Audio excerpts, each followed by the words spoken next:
Voilà. À vous là, je reviens encore envers vous. Les têtus là.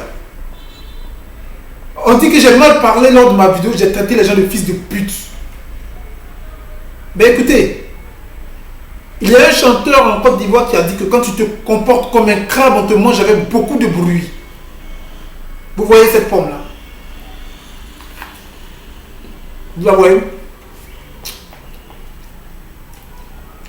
Je ne peux pas tout mettre dans la bouche parce que c'est plus énorme que ma bouche. Regardez. Je n'arrive pas. Je n'arrive pas. Parce que c'est plus énorme que ma bouche. Par contre, si je prends un bonbon, automatiquement, je peux même l'avaler. Alassane Dramane Ouattara, quand il est venu en Côte d'Ivoire, il a vu un pays uni. Un pays avec une complicité énorme. Donc Alassane Dramane Ouattara ne pouvait pas manger la Côte d'Ivoire. Il avait sa stratégie à lui. D'abord, moi, avant d'avoir cette pomme-là, je l'ai d'abord achetée. J'ai permis aux vendeurs d'avoir mon argent. Ensuite, j'en fais de cette pomme-là ce que je veux. Alassane Dramane Ouattara a acheté le fondateur du RDR, Denis Combéran. Il a fait de ce fondateur-là un membre et lui il est devenu le président. Donc, Alassane Dramane Ouattara va d'abord s'intégrer à un parti quand il arrive en Côte d'Ivoire. Oufou est mort, on dit qu'il est mort, bon il est vieux. On ne va pas dire que quelqu'un l'a tué. On ne peut pas accuser quelqu'un pour ça. Alassane Dramane Ouattara a vu que Bédié l'a dévancé après la mort de Oufou Boigny. Son but à Alassane Dramane Ouattara en Côte d'Ivoire était de venir redresser l'économie de la Côte d'Ivoire. C'est Oufoué qui l'a fait venir en 90. Voilà. Alassane Ouattara en Côte d'Ivoire, près du fouet, va constater que la Côte d'Ivoire est d'une richesse immense. Alors, ceux-là même qui l'ont proposé à Oufoué sont ceux-là qui ont voulu faire de la Côte d'Ivoire une sous-préfecture.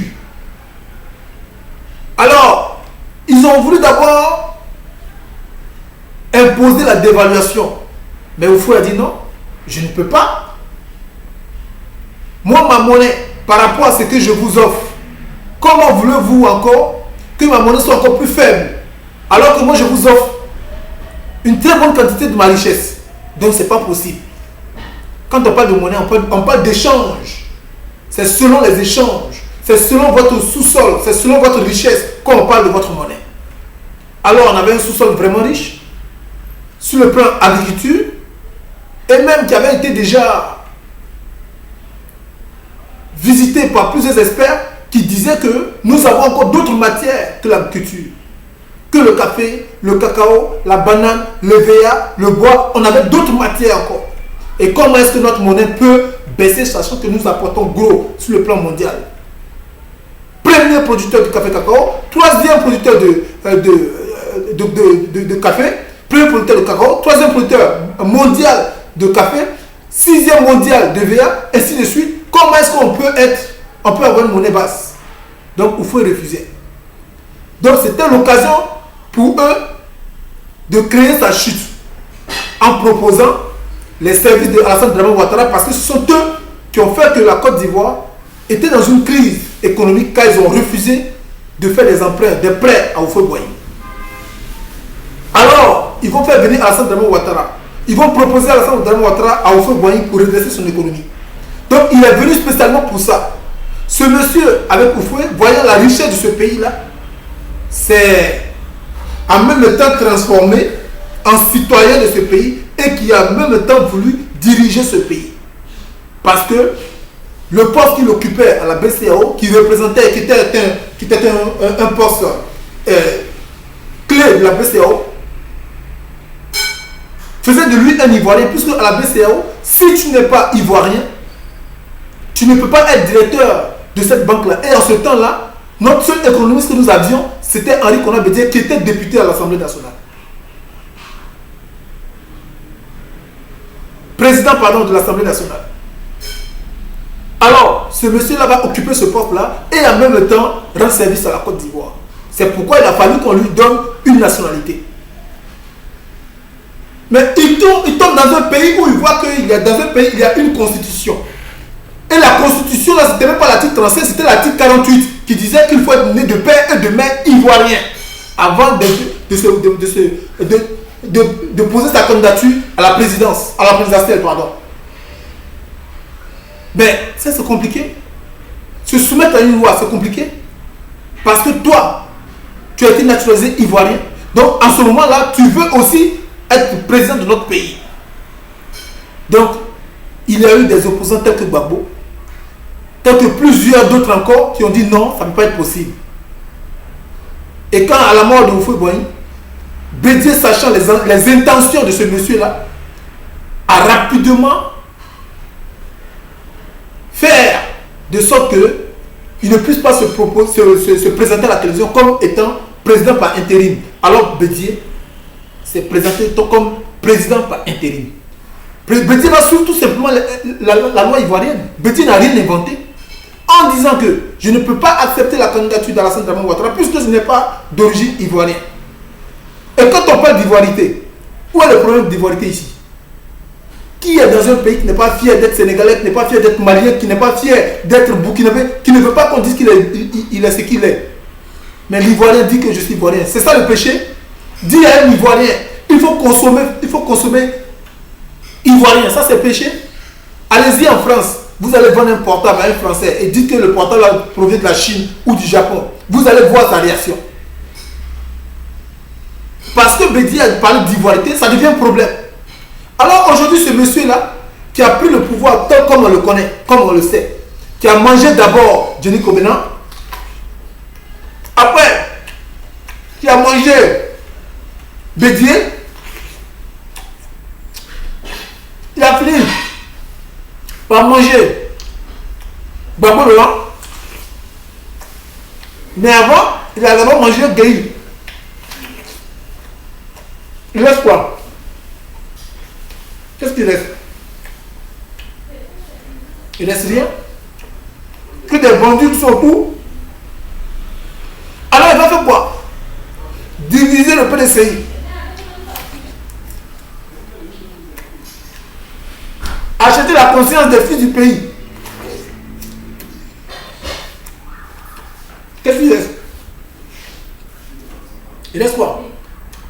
Certains fidèles à la nation. Ces fidèles à la nation là, c'est nous autres là. Quand on met en prison tous les jours. Voilà. Tout ça là. Qui va prendre la place de tout ça là? Non. Qui va prendre la place de tout ça là?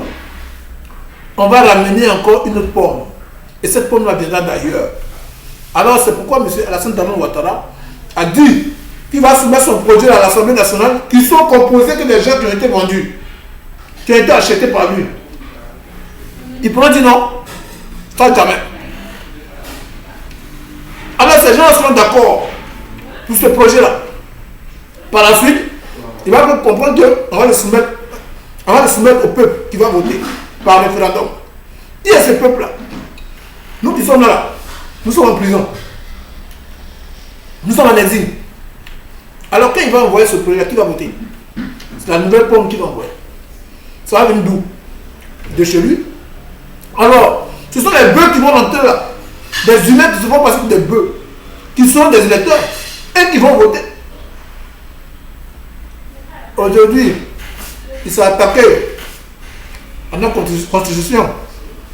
Hier, il s'est attaqué à nos dirigeants. Demain, il va s'attaquer à quoi? Demain, là, il va s'attaquer à quoi?